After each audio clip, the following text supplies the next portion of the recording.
Okay, so I wanted to go ahead and follow up this because they took a turn kind of quickly, and so it set up to be where we can take a look at this and what we can do with this. So what I'm planning on is sending my transport to take Borneo. That's the most riskiest part of all.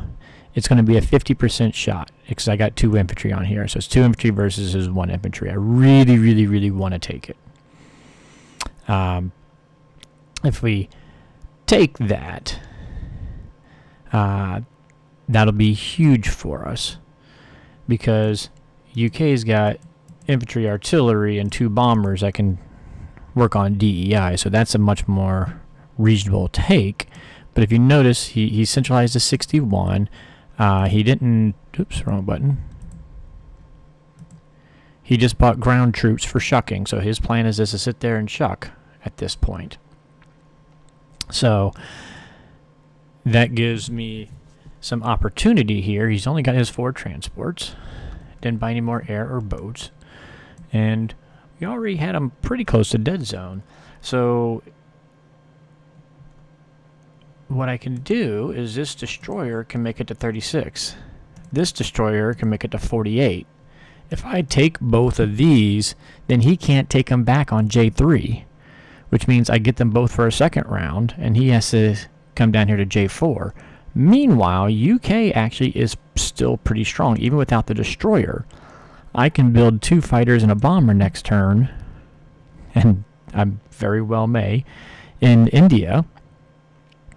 And with that added air force hitting 36 and 37, it's going to make it that much harder. He'd have to use his entire navy to come into 36, if that's where he's going to go. Now, he could go to 47 or 48 or just kill the blockers and hang out there another turn, except for I have another blocker I could use, depending on how he decides to go about it. But I'm already making it where if he uses 1 boat to kill the 48, he can't get into here.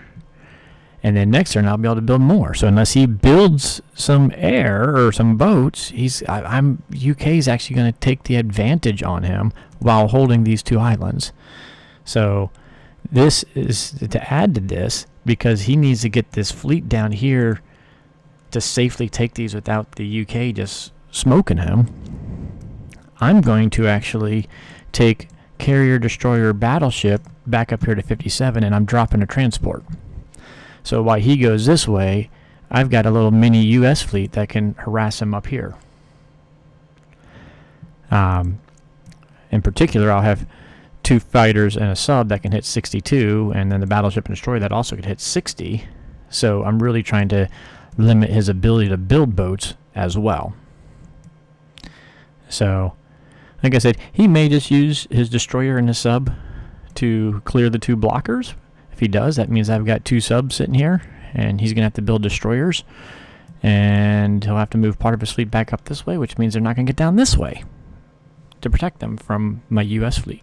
So this is going to turn into my first ever really what I call a 2-ocean game, where I'm actually using the US in 2 oceans and the UK in 2 oceans. You know, I don't really consider the UK going here and US all in the Pacific. I consider that a KJF.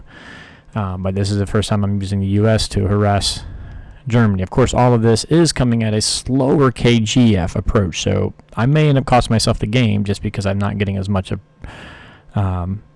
pressure on Germany as I normally would like. So we'll see how this goes. Just thought this was a very interesting little setup.